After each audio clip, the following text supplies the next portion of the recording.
Salve saudara-saudariku yang terkasih, mari kita lihat ada 7 alasan mengapa Petrus adalah batu karang yang dimaksud dalam Injil Matius bab 16 ayat 18 sampai 19. 17 sampai 19 ya. Hanya sedikit ayat yang menjadi penyebab tumpahnya tinta lebih banyak daripada Matius bab 16 ayat 17 sampai 19.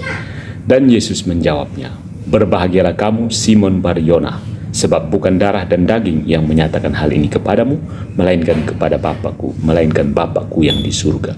Dan aku berkata kepadamu, kamu adalah Petrus, dan di atas batu karang ini aku akan membangun gerejaku, dan kuasa maut tidak akan menguasainya. Aku akan memberikan kepadamu kunci kerajaan surga, dan apapun yang kamu ikat di bumi akan terikat di surga, dan apapun yang kamu lepaskan di bumi akan dilepaskan di surga." Bagi umat Katolik, teks ini jelas. Ke-12 rasul semuanya hadir, namun Yesus berjanji untuk memberikan kepada Petrus saja kunci kerajaan yang melambangkan otoritas Kristus, otoritas surga, atas kerajaan surga di bumi, yaitu gereja. Namun jutaan umat Protestan percaya bahwa ada perbedaan makna dalam teks Yunani antara dua batu karang yang akan menghilangkan Petrus dari pertimbangan sebagai batu karang tersebut. "Engkau adalah Petros, dan di atas Petra ini aku akan membangun gerejaku." Batu pertama Petros diklaim merujuk pada batu kecil yang tidak penting, Petrus.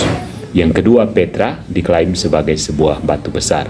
Itu bisa berupa pengakuan iman kepada Yesus, pengakuan iman Petrus atau Yesus. Argumen tersebut menyimpulkan bahwa Yesus membangun gerejanya bukan di atas Santo Petrus, tetapi entah pada dirinya sendiri atau pada iman Petrus. Ada 7 alasan di antara banyak alasan lain yang dapat kita periksa mengapa Petrus tidak dapat disangkal adalah sang batu karang. Yang pertama, Injil Matius yang kita punya bukti cukup kuat aslinya ditulis dalam bahasa Aram. Santo Papias dan Irenaeus menceritakan hal yang sama kepada kita pada abad kedua. Namun yang lebih penting dan lebih pasti lagi, Yesus tidak akan menyampaikan ceramahnya tentang Matius bab 16 dalam bahasa Yunani. Bahasa Yunani adalah bahasa yang dominan di Kekaisaran Romawi pada abad pertama, namun sebagian besar orang Yahudi yang diajak bicara oleh Yesus tidak fasih berbahasa Yunani. Bahasa Aram adalah bahasa lisan mereka. Selain itu, kita memiliki bukti Alkitabiah, Yohanes bab 1 ayat 42, yang juga menunjukkan bahwa Yesus menggunakan bahasa Aram dalam penamaan Petrus. Andreas membawa Petrus kepada Yesus. Yesus memandangnya dan berkata, "Jadi kamu adalah Simon anak Yohanes, kamu akan dipanggil Kefas," yang artinya Petrus. Nama Kefas adalah bentuk bahasa Inggris dari bahasa Aram kefa, yang berarti batu. Tidak ada batu kecil yang dapat ditemukan dalam pernyataan awal Yesus kepada Petrus. Bahkan para sarjana Protestan yang dihormati pun akan menyetujui hal ini. Sarjana Baptis D.A. Carson menulis dalam The Expositor's Bible Commentary, bahasa Aram yang mendasarinya dalam hal ini tidak perlu dipertanyakan lagi. Dan kemungkinan besar kefa digunakan dalam kedua klausa. Kamu adalah kefa, dan di atas kefa ini. Karena kata tersebut digunakan untuk nama dan batu. Pesita ditulis dalam bahasa Syria, bahasa yang serumpun dan dialek Aram, tidak membedakan kata-kata dalam kedua klausa tersebut. Poin yang kedua, dalam bahasa Yunani Koine, yaitu dialek Yunani yang digunakan oleh para penulis Perjanjian Baru, Petros dan Petra adalah bentuk kata maskulin dan feminin dengan akar kata yang sama dan definisi yang sama, batu. Tidak ada batu kecil yang ditemukan dalam teks Yunaninya. Jadi mengapa Matius menggunakan kedua kata ini dalam ayat yang sama? Petra adalah kata umum yang digunakan untuk batu dalam bahasa Yunani. Kata ini digunakan 15 kali untuk mengartikan batu karang, batu-batu karang, atau berbatu karang dalam Perjanjian Baru. Petros adalah istilah Yunani kuno yang sama sekali tidak umum digunakan dalam bahasa Yunani Koine. Faktanya, kata itu tidak pernah digunakan dalam Perjanjian Baru, kecuali nama Petrus setelah Yesus mengubahnya dari Simon menjadi Petrus. Oleh karena itu, ketika Matius menerjemahkan, dia menggunakan Petra untuk batu. Namun dalam melakukan hal tersebut, dia akan menemui masalah. Petra adalah kata benda feminin. Tidaklah pantas untuk menyebut Petrus sebagai Petra. Ini sama dengan memanggil laki-laki Valeri atau Priscilla dalam bahasa Inggris ya. Oleh karena itu, Petrus digunakan sebagai pengganti Petra untuk nama Petrus. Poin yang ketiga, ada beberapa kata yang dapat digunakan oleh penulis yang diilhami untuk batu atau karang dalam bahasa Yunani. Petra dan litos adalah yang paling umum. Kedua kata ini dapat digunakan secara bergantian. Konotasi besar atau kecil pada salah satu dari keduanya akan bergantung pada konteks.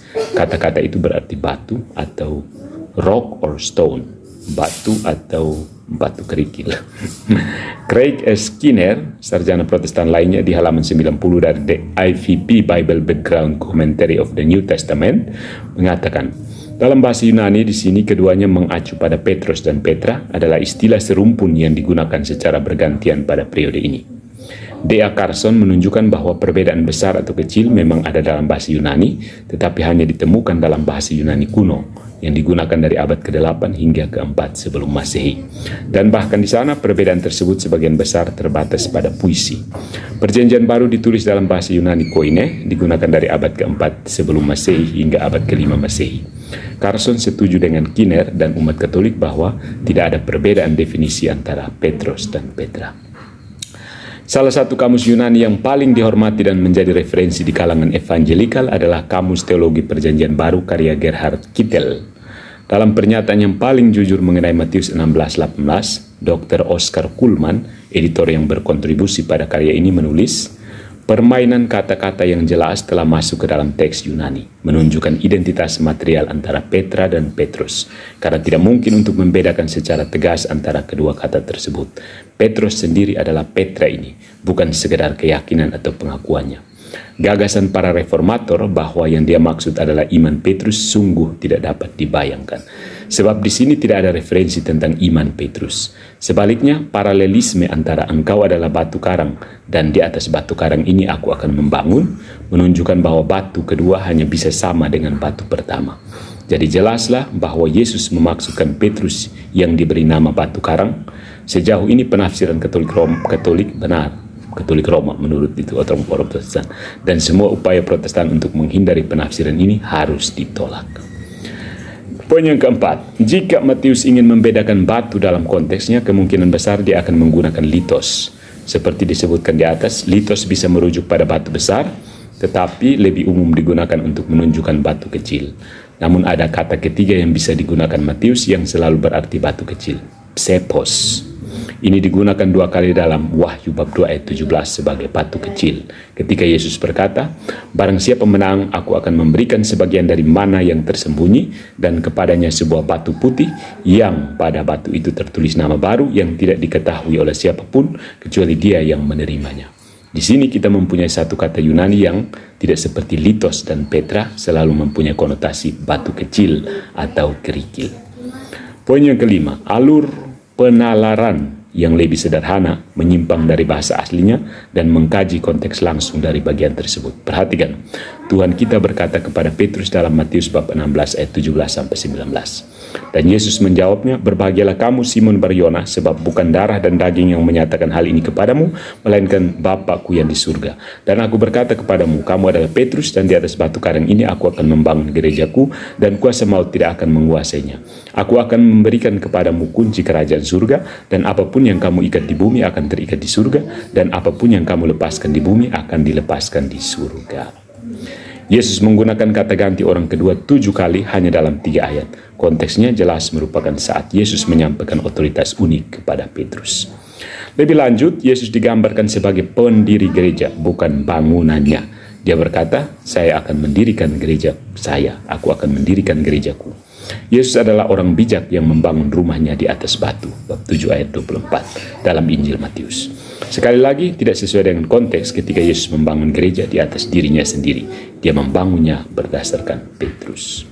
Poin ke-6, banyak orang yang melewatkan arti penting perubahan nama Simon menjadi Petrus. Ketika Tuhan menyatakan kepada umatnya suatu panggilan baru dan radikal dalam kitab suci, kadang-kadang ia mengubah nama mereka. Secara khusus, kita menemukan hal ini dalam panggilan para leluhur. Abram, bapa yang dimuliakan dalam bahasa Ibrani, diubah menjadi Abraham, bapa orang banyak. Yakub, pengganti, menjadi Israel, orang yang percaya bersama Tuhan.